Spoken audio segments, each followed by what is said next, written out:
Hello everyone, my name is Ms. Disha Udani and let's start with industrial management. Today we are going to see about introduction and importance of industrial management. Industrial managementला मराठीमध्ये औद्योगिक व्यवस्थापन असे म्हणतात. आता जेव्हा आपण हा शब्द बघतो औद्योगिक व्यवस्थापन, त्याच्यामध्ये दोन शब्द आहेत, एक औद्योगिक आणि एक व्यवस्थापन. औद्योगिक म्हणजे काय? उद्योग म्हणजे काय? कुठलं पण प्रोडक्शन युनिट, जे कुठलाही व्यापार, कुठलाही धंदा जो काही ना काही प्रोड्यूस करतो, ज्याचं काही ना काही गुड्स किंवा सर्व्हिसेस हे प्रोड्यूस होतात जिथे, त्याला उद्योग असे म्हणतात. ओके. औद्योगिक व व्यवस्थापन या दोन शब्दांचा अर्थ स्वतंत्र विभिन्न आहे. औद्योगिक हा शब्द उद्योगाशी संबंधित आहे. वस्तू किंवा सेवेची निर्मिती करणाऱ्या संस्थेला उद्योग असे म्हणतात. ओके. तर उद्योगचं बेसिक डेफिनेशन काय? ते काही ना काहीतरी प्रोड्यूस करते, त्याचं काही ना काहीतरी उत्पादन आहे. तर प्रोडक्ट असू दे किंवा सर्व्हिस असू दे, त्याचं काही ना काहीतरी प्रोडक्शन आहे. ओके. त्यानंतर व्यवस्थापन. आपण आधीपासून व्यवस्थापन शिकलो आहे.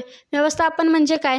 जे काही आपल्याकडे मटेरियल असतो, मटेरियल असेट्स जे काही असतात, त्याचा आपण यूज करून काही ना काहीतरी प्रोडक्ट क्रिएट करतो आणि त्याचं पूर्ण मॅनेजमेंट जे काही असतं त्या पूर्ण क्रियाला आपण जे काही करतो ते सगळं त्याची जी काही व्यवस्था करतो त्याला व्यवस्थापन असे म्हणतात. ओके. तर औद्योगिक व्यवस्थापन म्हणजे काय? आपण प्रोडक्शनसाठी मॅन मटेरियल लेबर आणि मशिनरी या सगळ्या गोष्टींचा उपयोग करून आपण कुठली तरी प्रोड्यूस करतो, त्याला औद्योगिक व्यवस्थापन असे म्हणतात. ओके. आपण त्याचं मॅनेजमेंट करतो आहे. आपण कशाचं मॅनेजमेंट करतो आहे? प्रोडक्शनचं मॅनेजमेंट करतो आहे. त्याला इंडस्ट्रियल मॅनेजमेंट किंवा औद्योगिक व्यवस्थापन म्हणतात. ठीक आहे. आपण ह्याच्याबद्दल आता 2-4 व्याख्या बघूयात. ओके. जेम्स लुंडी यांच्या मते विशिष्ट उद्योगाच्या प्राप्तीसाठी इतरांच्या प्रयत्नांना नियोजन, समन्वयावरती प्रेरित व नियंत्रण करण्याचे कार्य म्हणजे व्यवस्थापन होय. ओके. त्याच्यानंतर जॉर्ज टेरी यांचे मते मानवी संसाधने व अन्य संसाधनाचा उपयोग करून उद्दिष्टे ठरवणारी व साध्य करणारी वैशिष्ट्यपूर्ण प्रक्रिया म्हणजे व्यवस्थापन होय. ठीक आहे. तर व्यवस्थापन म्हणजे काय? आपण मानवी संसाधन घेतो आणि इतर संसाधन घेतो आहे आणि त्याचा उपयोग करून आपल्याला आपले जे काही ऑब्जेक्टिव्स आहेत ते आपण साध्य करण्याचं काम म्हणजे ते व्यवस्थापन करतो आहे. ओके. तर आधुनिक युगामध्ये व्यवस्थापनाचा विकास अतिशय वेगाने होत आहे. व्यवस्थापनाबाबत नवनवीन संकल्पना, विचार, तंत्रे अस्तित्वात येत आहेत. उद्योग क्षेत्रामध्ये आधुनिक व्यवस्थापन विचाराचा, सिद्धांतांचा सखोलपणे उपयोग केला जात आहे. उद्योग संस्थेची पूर्वनिर्धारित उद्दिष्टे साध्य करण्याचा एक प्रमुख साधन म्हणजे व्यवस्थापन होय. जागतिकीकरणाच्या युगात आधुनिक व्यवस्थापनाला पर्याय नाही असे म्हटले जाते. यामुळे संसाधितील सर्व उद्योग संस्था आधुनिक व्यवस्थापन प्रभावी उपयोग करून स्वविकास साधताना दिसतात. औद्योगिक व्यवस्थापन म्हणजे उद्योग संस्थेचे व्यवस्थापन करणे होय. व्यवस्थापन शास्त्राच्या सहाय्याने उद्योगातील क्रिया पद्धतशीरपणे पूर्ण करणे म्हणजे औद्योगिक व्यवस्थापन होय. तर औद्योगिक व्यवस्थापन म्हणजे काय? आपण काय करतोय? जे काही मशिनरी आहे, जे काही प्लांट आहे, जे काही लँड आहे, जे काही ह्युमन रिसोर्स आहे, त्या सगळ्या गोष्टी गोळा करतोय आणि त्याची आपण व्यवस्थापन असं करतोय की आपल्याला जे काही आउटपुट हवं आहे तो आउटपुट आपल्या मर्जीप्रमाणे मिळावा. ओके. एक्झाम्पल आपण घेऊया, एक छोटासा एक्झाम्पल घेऊया. आपल्याला प्रोडक्शन करायचं आहे पेनचा. सपोज आपण पेन प्रोडक्ट आपली फॅक्टरी आहे पेन प्रोडक्शनची.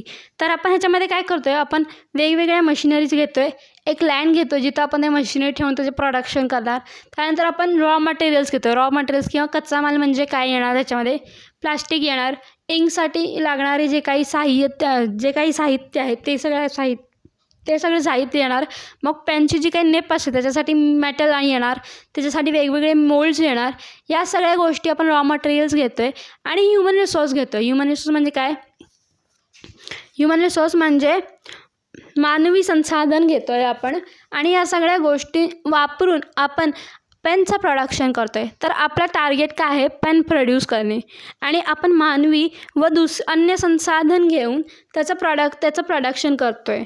आणि ते प्रोडक्शन करण्यासाठी आपण नियोजन व्यवस्थितपणे करतो आहे. आपण प्लॅनिंग करतो आहे, आपण त्याच्यानंतर डायरेक्टिंग करतो आहे, आपण ॲक्च्युअल प्रोडक्शन करतो. या सगळ्या गोष्टी म्हणजे काय आहेत? तर इंडस्ट्रियल मॅनेजमेंट किंवा औद्योगिक व्यवस्थापन आहे. ओके, आपण ह्याच्यामध्ये भरपूर गोष्टी करतो आहे. आपण प्लॅनिंग करतो आहे, आपण डायरेक्टिंग करतो आहे, आपण ऑर्गनायझिंग करतो आहे, आपण प्रोडक्शन ॲक्च्युअलमध्ये करतो आहे, आपण प्रोडक्शन झाल्यानंतर कंट्रोलिंग करतो आहे. या सगळ्या गोष्टींचा टोटल म्हणजे औद्योगिक व्यवस्थापन. ठीक आहे, आता इंग्लिशमध्ये थोडंसं फार वाचूया. It is an organisational process that includes strategic planning, setting objectives, managing resource, deploying the human and financial assets to achieve desired objective and results. तर आपण काय करतो आहे?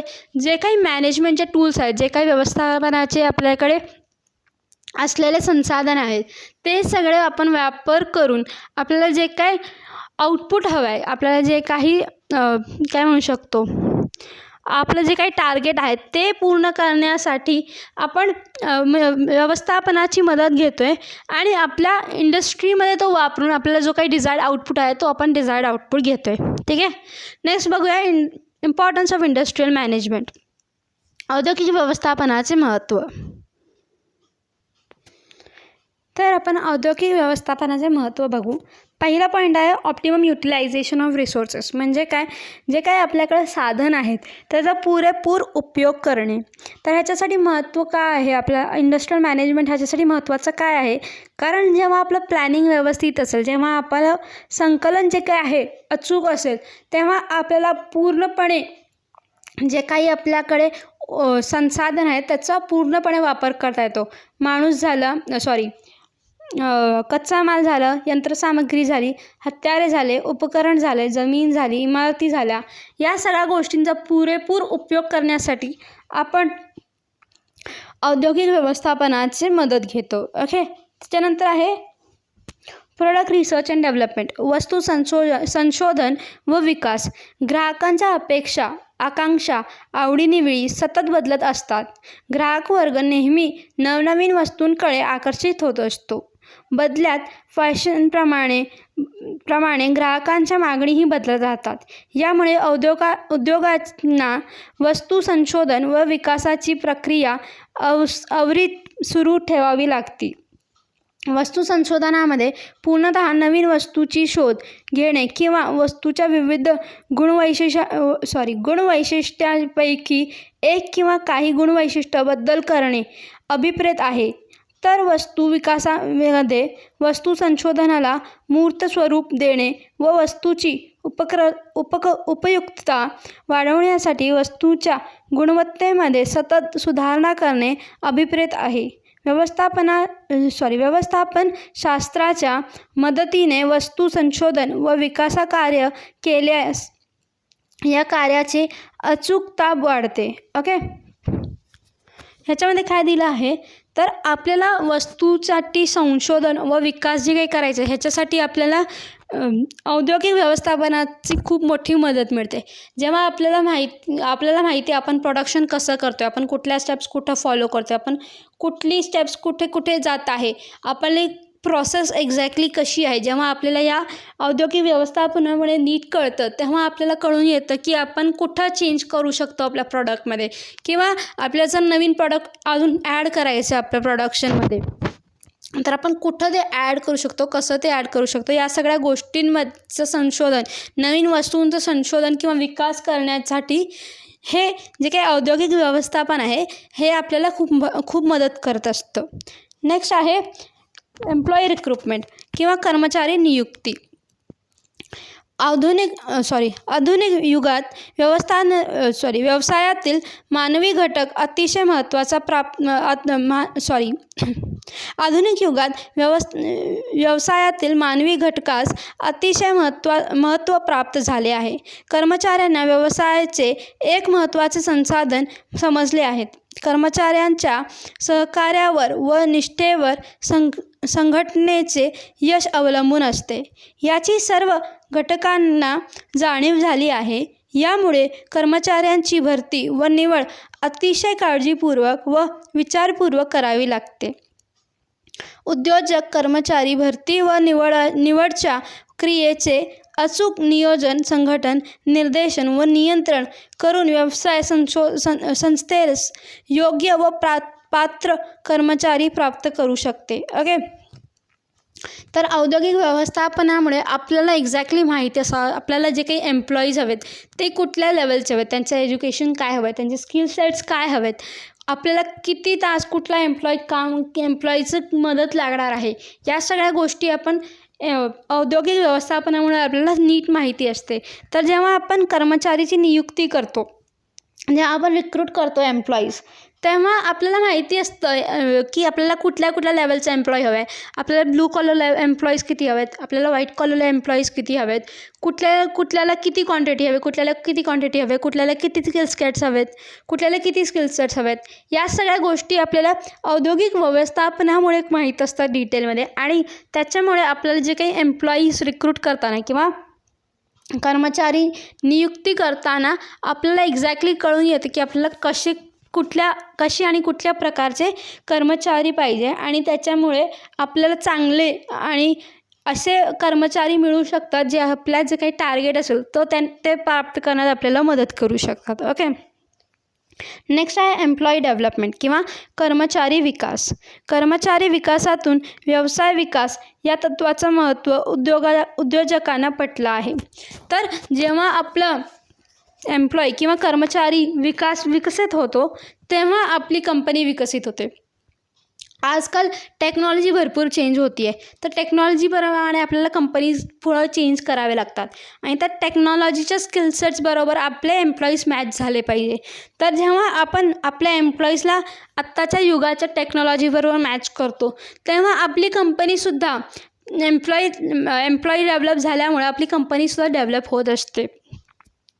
तर औद्योगिक व्यवस्थापनाचं महत्त्व काय ह्याच्यामध्ये, तर औद्योगिक व्यवस्थापनामुळे आपल्याला माहिती असते की आपल्याला कुठे डेव्हलपमेंट करायचे, कशी डेव्हलपमेंट करायची आणि मग त्याप्रमाणे आपल्याला कळतं की कुठल्या एम्प्लॉईला कुठे डेव्हलप करायचं आहे आणि त्याच्यामुळे आपले जे काही बिझनेस प्रोग्रेस आहे ते तशी होत राहते. ओके, यामुळे ते व्यवस्थापनाच्या माध्यमातून कर्मचारी विकासासाठी सतत प्रयत्नशील दिसतात. उदाहरणार्थ व्यवस्थापनाच्या व निर्णयाच्या प्रक्रिया, कर्मचाऱ्यांना सहभाग, सतत कार्यप्रोत्साहन, कर्मचाऱ्यांना विचार व मतस्वातंत्र्य इत्यादी कर्मचारी घटकाचे प्रभावी व्यवस्थापन केल्यामुळे कर्मचारी विकासात चालना मिळते. कर्मचाऱ्यांना कार्य व मानसिक समाधान लाभल्याने ते संघटनेला पूर्ण सहकार्य व निष्ठा बहाल करतात. तर आजकाल नवीन काय म्हणू शकतो मॅनेजमेंटकडून ट्रेंड्स येतात की मॅनेजमेंटमध्ये डिसिजन घेण्याचा पॉवर किंवा आपल्याला सजेशन देण्याचं पॉवर किंवा राईट हे मॅनेजमेंट कर्मचाऱ्यांना देत असते.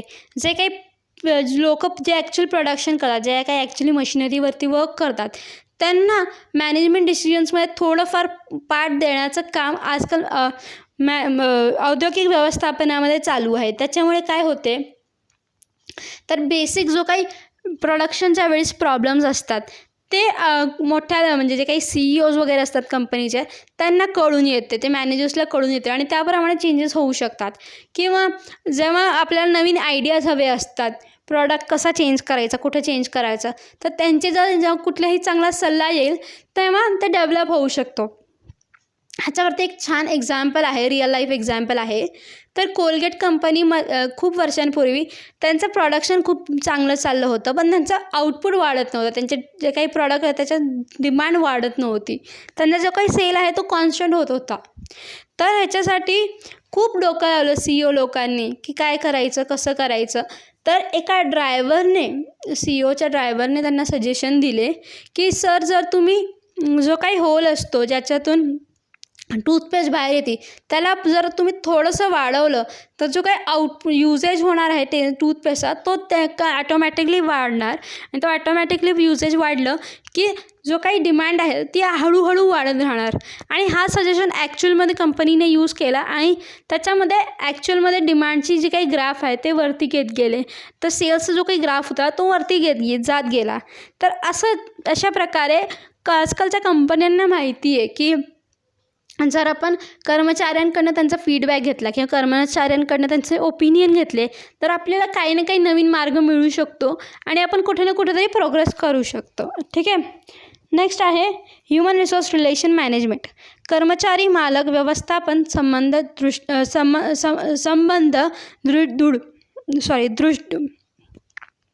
कर्मचारी मालक व व्यवस्थापन हे उद्योग संस्थेतील 3 प्रमुख मूलभूत गट आहेत. या तिघांमध्ये विश्वास, सहकार्य व समंजस असेल तर उद्योग संस्था यशस्वी होते. कर्मचारी व मालक यांच्यात सख्य व सलोख प्रस्थापित करणे हे व्यवस्थापनाचे एक प्रमुख कार्य आहे. व्यवस्थापनाने आपल्या व्यवस्थापन कौशल्याचा व अनुभवाचा उपयोग करून या 2 घटकांचा एकरूपात साधून त्या शक्ती संसाधनाच्या यश परावर्तित केले पाहिजे. ओके. तर ह्याच्यामध्ये काय दिलं आहे की जे काही रिलेशन आहे कर्मचारी, मालक आणि व्यवस्थापन ह्याचा रिलेशनशिप बॅलन्स केला पाहिजे. ह्याचं रिलेशनशिप बॅलन्स करण्यामध्ये जे काही औद्योगिक व्यवस्थापन आहे याचा मोठा हात असतो. ओके. कर्मचारी व मालक यांच्यात सख्य व सलोख प्रस्थापित करणे हे व्यवस्थापनाचे एक प्रमुख कार्य आहे. तर व्यवस्थापनामुळे आपल्याला जे काही एम्प्लॉई आणि एम्प्लॉयरचा रिलेशन आहे तो नीट व्यवस्थित होत असतो आणि तो व्यवस्थित राहिल्यामुळे जो काही आउटपुट आहे, जो काही डिझायर्ड आउटपुट आहे कंपनीचा तो त्याप्रमाणे चांगला मिळत असतो. ओके. नेक्स्ट आहे गोल अचीवमेंट. गोल अचीवमेंट म्हणजे काय? उत्पादन उद्दिष्टेचे साध्यता. ओके. उत्पादनाचे उद्दिष्ट किमान साधनात, प्रयत्नात, खर्चात साध्य करणे हे प्रत्येक उपक्रमाचे अंतिम ध्येय आहे. तर आपल्याला मिनिमम इनपुटमध्ये मॅक्झिमम आउटपुट कसा मिळेल याच्यामध्ये आपला फोकस किंवा हा आपला गोल असतो. उत्पादन क्रिया कार्यक्षमतेने व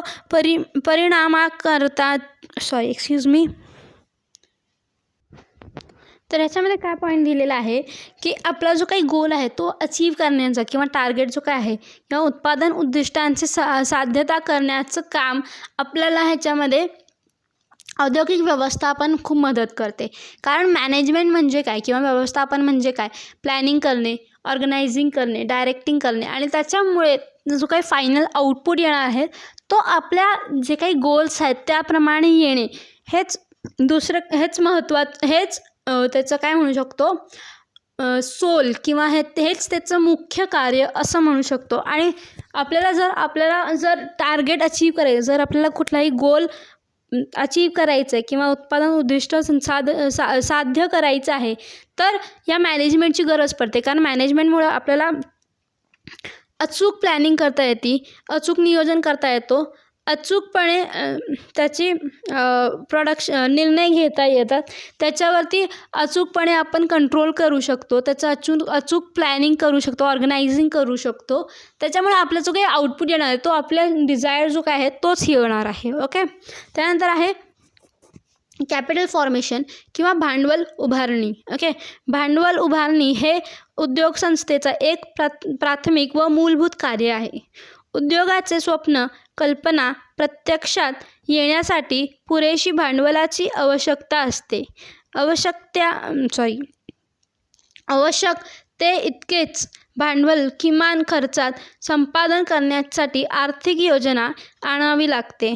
भांडवलाचे अचूक व्यवस्थापन केल्यामुळे आर्थिक योजना निश्चित यश प्राप्त करतात. भांडवली गरजेचे अंदाज, भांडवल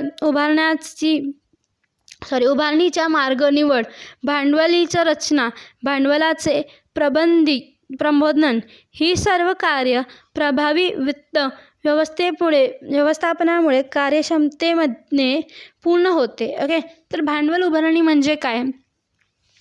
जो काही आपल्याला कॅपिटल आहे किंवा भांडवल आहे त्याचा आपण यूज करतो आणि त्याच्यामधून आपण अजून कॅपिटल क्रिएट करतो आहे. म्हणजे आज मी 100 रुपये घेतले, 100 रुपयांचे मी उद्या 150 रुपये करणार प्रॉफिट ॲड करून, ते 150च्या परत 250 रुपये होणार. हे काय आहे तर कॅपिटल फॉर्मेशन आहे.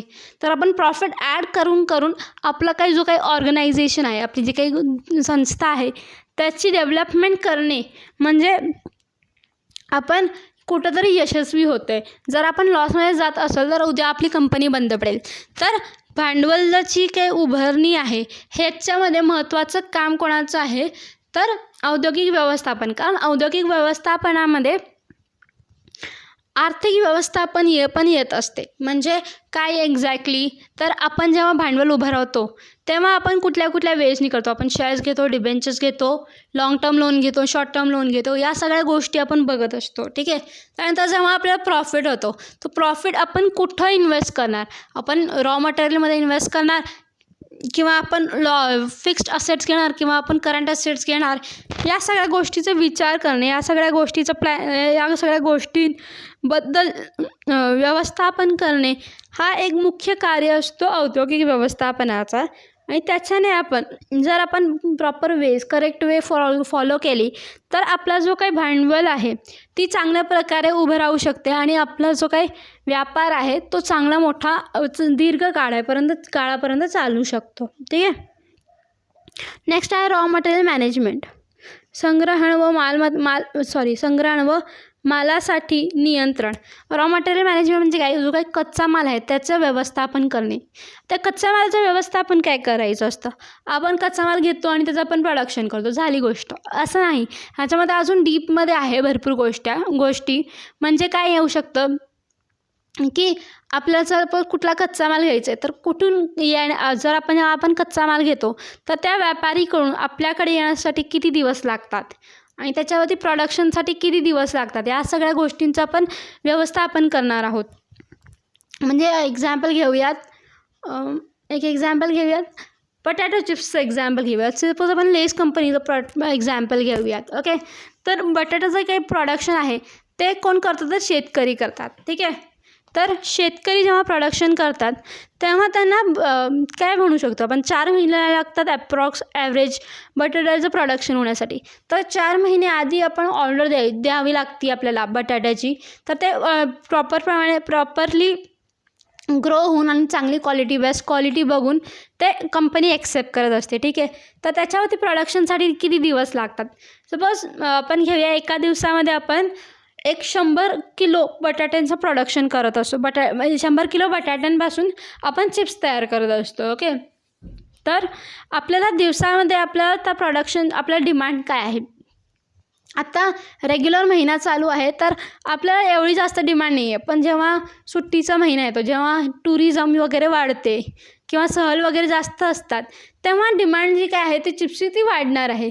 सुट्टींमध्ये ही जी काही डिमांड असते, आपण म्हणू शकतो उन्हाळी सुट्टी किंवा स्कूलची जे पिकनिकचा सीझन असतो तेव्हा जे काही डिमांड असते चिप्सची ती वाढत असते. ओके, तर त्याप्रमाणे कुठं कधी किती डिमांड आहे प्रोडक्टची त्याप्रमाणे रॉ मटेरियल घेऊन ठेवणे. म्हणजे आता सपोज उन्हाळी सुट्टी आली तर दिवसाला 100 किलो बटाट्यांचं प्रोडक्शन करून चालणार नाही, आपल्याला 150 किलो पाहिजे. तर 4 महिने आधी आपल्याला त्याचं ऑर्डर द्यावी लागते. ठीक आहे. तर तेवढंच नाही तर त्याच्यानंतर अजून काय येणार, जे काही बटाटे आहेत ते आपण कुठं ठेवू, कसे ठेवू म्हणजे ते खराब पण नाही होणार आणि व्यवस्थित टिकून पण राहतील, त्याच्यावरती कुठले किडे नाही येतील किंवा त्या गोडाऊनमध्ये कुठलाही काय म्हणू शकतो उंदीर, या सगळ्या गोष्टी उंदीर किंवा छोटेफार किडे वगैरे नाही जातील आणि ते जे काही बटाटे आहेत ते आपल्या स्टोअर रूममध्ये नीट व्यवस्थित राहतील. या सगळ्या गोष्टींचं मॅनेजमेंट म्हणजे काय तर औद्योगिक व्यवस्थापन. आणि आपल्याला जर रॉ मटेरियल चांगल्या क्वालिटीमध्ये ठेवायचं आहे दीर्घकाळपर्यंत, जेव्हापर्यंत आपण यूज करत नाही तेव्हापर्यंत आपल्याला त्याची क्वालिटी मेंटेन करून ठेवायची आहे, तर आपल्या औद्योगिक व्यवस्थापनाची गरज लागते. त्याच्यानंतर internal management of raw material आहे internal allocation of and transportation, माल हाताळणी व अंतर्गत वाहतूक. ओके, तर याच्यामध्ये काय आहे, internal management of raw material, जसं आता सांगितलं तसंच रॉ मटेरियल जो काही आहे तो कुठल्या गोडाऊनमध्ये आहे, किती आहे, कुठल्या गोडाऊनमध्ये किती शिल्लक आहे, कुठल्या गोडाऊनमध्ये किती शिल्लक आहे, एका गोडाऊनमधून दुसऱ्या गोडाऊनमध्ये कसं आणावं, किंवा गोडाऊनमधून प्रोडक्शन युनिटमध्ये किंवा मशिनरीच्या इथं ते कसं आणावं, या सगळ्या गोष्टीची मॅनेजमेंट करण्यासाठी औद्योगिक व्यवस्थापनाची गरज पडते. म्हणजे काय, ह्याच्यामध्ये उदाहरण द्यायचं म्हटलं तर आपलं जे काही गोडाऊन आहे ज्याच्यामध्ये आपण रॉ मटेरियल किंवा कच्चा माल ठेवतो आहे, तर ते किती लांब असायला हवं आपल्या प्रोडक्शन युनिटपासून. म्हणजे काय, जिथे काही मशिनरी आहेत ते किती लांब असायला पाहिजे आपलं गोदामांपासून, या सगळ्या गोष्टीचं व्यवस्थापन. जर आपल्याला जवळ मिळत असेल गोडाऊन तर बरंच आहे, जर फॅक्टरीच्या आतमध्ये आहे तर वेल अँड गुडच आहे. पण गोडाऊन आपल्याला जवळ मिळत नाही आहे, थोडासा लांब आहे, तर ट्रान्सपोर्टेशनचं कसं होणार. तर रॉ मटेरियल, जे काही रॉ मटेरियल आहे ते फॅक्टरी मशिनरीपर्यंत येण्याचं ट्रान्सपोर्टेशन काय, कुठले मशिनरी वापरले जातात किंवा कुठली ट्रक्स वगैरे वापरले जातात, ह्याचं मॅनेजमेंट. त्याच्यानंतर जो काही आपण माल तयार केलेला आहे मशिनरीमध्ये टाकून प्रोडक्शन करून, जो काही माल तयार आहे तो परत गोडाऊनमध्ये कसं जाणार, त्याचं ॲलोकेशन काय, त्याचं ट्रान्सपोर्टेशन काय, या सगळ्या गोष्टींमध्ये आपल्याला मॅनेजमेंटची गरज लागते. कारण का, तर हे जर व्यवस्थित नसेल, जर आपला चांगला एक रॉ मटेरियल्स किंवा कच्च्या मालाचा गोडाऊन चांगला नसेल, किंवा आपला जो काही पक्का माल आहे त्याचं जर गोडाऊन चांगलं व्यवस्थित नसेल, तर आपले जे काही गुड्स आहेत ते तयार आणि कच्चा ते दोन्ही खराब होण्याचे चान्सेस असतात. तर ते खराब होऊ नये आणि खर्च कमीत कमी यावं यासाठी आपण औद्योगिक व्यवस्थापनाचे चा उपयोग करतो, आणि यासाठी हे खूप महत्त्वाचं आहे. त्याच्यानंतर quality distribution of goods and services झालं. Distribution of goods and services म्हणजे काय, तर वस्तू व सेवांची वितरण. आधुनिक युगात वस्तू व सेवांच्या वितरण उत्पादन क्रियेपेक्षा अधिक महत्त्वाचे प्राप्त झाले आहे. वाढत्या स्पर्धेमुळे वितरण सेवेचे महत्त्व दिवसेंदिवस वाढत आहे. यामुळे वितरण कर्मचाऱ्यांचे प्रभावी व्यवस्थापन करावे लागते. ठीक आहे, तर ह्याच्यामध्ये काय दिलं आहे की जे काही आपले पण प्रोडक्शन तर करून ठेवलं आहे, पण प्रोडक्शननंतर जे काही आपले काही प्रोड्यूस झालेला गुड्स आहे किंवा सर्व्हिसेस आहेत, त्याच्यासाठी लागणारे सर्व्हिसेस आहेत, त्याची मॅनेजमेंट करण्यासाठी आपल्याला औद्योगिक व्यवस्थापनाची गरज पडत असते. कारण आजकाल फक्त मी प्रॉडक्ट बनवून ठेवलं तर ते चालणार नाही. आपण प्रॉडक्ट बनवून ठेवलं फॅक्टरीमध्ये, ते चालणार नाही. आपल्याला विकायला पण बाहेर जावं लागतं. तर मानवी संसाधन आपल्याला पुरेसे आहेत का, त्याची प्लॅनिंग कशी, त्याची ऑर्गनायझेशन कशी, हे सगळं आपण ह्याच्यामध्ये येतं. आणि ह्याच्यामुळे औद्योगिक व्यवस्थापनाला एक मोठं महत्त्व मिळालं आहे. कारण फक्त ते प्रोडक्शनशी रिलेटेड नाही आहे.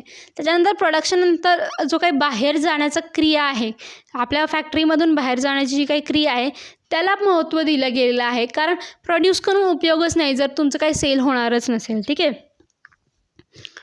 तर यासाठी औद्योगिक व्यवस्थापनाची खूप महत्त्वाचं आहे. ठीक आहे, त्यानंतर ideal work environment. Ideal work environment म्हणजे काय, आदर्श कार्यवातावरण. कार्यवातावरण आदर्श का असायला हवं, कार्यवातावरण हा नेहमी आनंदी आणि फुल ऑप्टिमिस्टिक का असायला हवं. कारण जिथं जो काही आपला ह्युमन रिसोर्स आहे किंवा मानवी संसाधन आहे, जिथं तो मानवी संसाधन समाधानी असतो आपल्या कामाशी, तिकडं जर काही त्याचा आउटपुट असतो तो चांगला असतो. जो काही कर्मचारी आहे, जर कर्मचारी चांगला असेल, कर्मचारीची जी काही नीड्स आहेत ते फुलफिल होत असतील, त्याला कामाचा जास्त लोड पडत नसेल, त्याला काम करण्यासाठी चांगलं व्यवस्थित जागा मिळत असेल, तर त्याचा ऑटोमॅटिकली जो काही आउटपुट आहे तो चांगल्या पद्धतीने येणार आहे. ओके, उत्पादन स्थळावरील कार्यपरिस्थिती व कार्यपर्यावरण उत्साहदायक व आरोग्यदायक असले पाहिजे. कर्मचाऱ्यांनी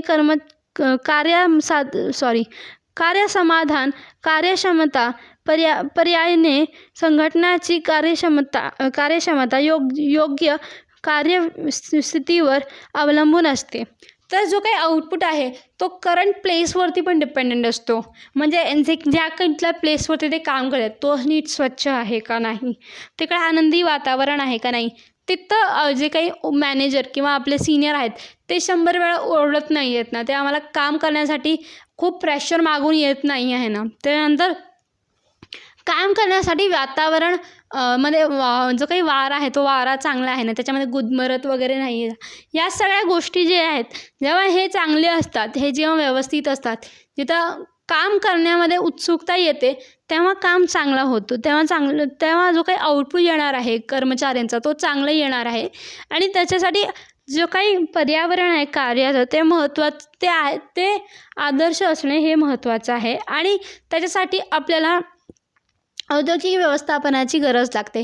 कारण कुठं कशी एअर व्हेंटिलेशन आहे, कुठं कसं मॅनेजमेंट करायचं आहे, या सगळ्या गोष्टी आपण औद्योगिक व्यवस्थापनामध्ये बघतो. आणि जे काही आयडियल वर्क एन्व्हायरमेंट आहे तो आपण क्रिएट करत असतो. त्यानंतर आहे क्वालिटी कंट्रोल किंवा गुणवत्ता नियंत्रण. आधुनिक युगामध्ये वस्तू व सेवांच्या गुणवत्तेला विशेष स्थान आहे. जागतिक बाजारपेठेमध्ये वस्तूच्या गुणवत्तेला सर्वोच्च महत्त्व दिलं जातो. तर आजकाल बघतो तर आपण क्वालिटी प्रॉडक्ट बघतो, आपण क्वांटिटी बघत नाही, आपण प्राईस युजली बघत नाही, आपण क्वालिटी बघतो किंवा क्वालिटी कशी आहे प्रॉडक्टची. जर क्वालिटी आपल्या सॅटिस्फॅक्शनप्रमाणे असेल तरच आपण ती वस्तू विकत घेत असतो. नंतर क्वालिटी कंट्रोल म्हणजे काय, जो काही आपण पर्टिक्युलर कंपनी क्वालिटी आउटपुट देते तो एकसारखं नियंत्रित देत आहे का नाही, किंवा क्वालिटी इम्प्रूव्ह होती आहे ना कंटिन्युअसली, खाली जात नाही आहे ना, या सगळ्यांवरती जो काही कंट्रोल आहे, या सगळ्यांवरती जो काही नियंत्रण आहे, हे कशाचं कार्य आहे की हे कशामुळे होत असतं. तर औद्योगिक व्यवस्थापनामुळे. जेव्हा मॅनेजर्सला माहिती असतो की आपल्याला आउटपुट कुठल्या लेवलचं हवं आहे, कुठल्या क्वालिटीचं हवं आहे, त्याप्रमाणे जर जो काही प्रोडक्शन झालं आहे त्याचा कंपॅरिझन केला जात असतो. आणि त्याप्रमाणे डिसिजन्स पुढे जे काय आहे ते घेतले जात असतात की आपल्याला जेवढं डिझाईड आउटपुट आहे तेवढं त्याप्रमाणे मिळालं आहे का नाही, जेवढी क्वांटिटी होती तेवढी मिळाली का नाही, जेवढी क्वालिटी हवी होती तेवढी मिळाली का नाही. हे जेव्हा क्वालिटी कंट्रोल चेकिंग होतं तेव्हा आपलं जी काही कंपनी आहे, जी काही उत्पादन करणारी कंपनी आहे ती रेग्युलरली कॉम्पिटिशनमध्ये टिकू शकते. आणि जेव्हा एक सारखं म्हणजे कंटिन्युअस स्टेबल आउटपुट जेव्हा देत असते कुठली पण कंपनी, तेव्हा त्या कंपनीच्या प्रोडक्ट्सला डिमांड येते. आणि त्याच्यासाठी क्वालिटी कंट्रोल किंवा गुणवत्ता नियंत्रण हे खूप महत्त्वाचा भाग आहे. त्याच्यानंतर ऑर्गनायझेशन्स टर्नओव्हर किंवा व्यवसायाची कार्यक्षमता, उत्पादकता. ओके, व्यवसायाची कार्यक्षमता व उत्पादकता ही बऱ्याच अंशी आधुनिक व्यवस्थापनाची पद्धती व तंत्रावर आधारित आहे. तर ऑर्गनायझेशन टर्नओव्हर म्हणजे काय, जो काय आपल्याला डिझायर्ड आउटपुट आहे त्याप्रमाणे आपल्याला मिळतो आहे का नाही, किंवा आपण जेव्हा 100 रुपये टाकले तर 100 रुपयाचे किती रुपये झाले, हे म्हणजे काय तर टर्नओव्हर, हे म्हणजे काय तर कार्यक्षमता. ठीक आहे. व्यवसायिक कार्याचे अचूक नियोजन, संघटन, निर्देशन व नियंत्रण केल्याने अचूक निर्णय प्रक्रियेमुळे, विविध विभागातील योग्य समन्वयामुळे, जलद संदेशवाहनामुळे व गती नेतृत्वामुळे त्यांची कार्यक्षमता, उत्पादकता उंचावते. परिणामतः व्यवसायाची कार्यक्षमता व उत्पादकताही उंचावते. म्हणजे जेव्हा जर प्लॅनिंग, ऑर्गनायझिंग, कॉर्डिनेटिंग ही जेव्हा व्यवस्थित होत असते तेव्हा प्रत्येक डिपार्टमेंट जे काय ऑर्गनायझेशन आहे ते चांगलं आउटपुट देत असतं. आणि त्याच्यामध्ये ओव्हरऑल जे काही आउटपुट आहे तो चांगला मिळतो. आणि ओव्हरऑल कंपनीची प्रॉफिट जी काही आहे किंवा कंपनीचं व्हॅल्यू जी आहे ती ओव्हरऑल वाढत असते. ओके, आणि त्याच्यामध्ये महत्त्वाचं काम कोण करतं तर व्यवस्थापन करत असते. ठीक आहे.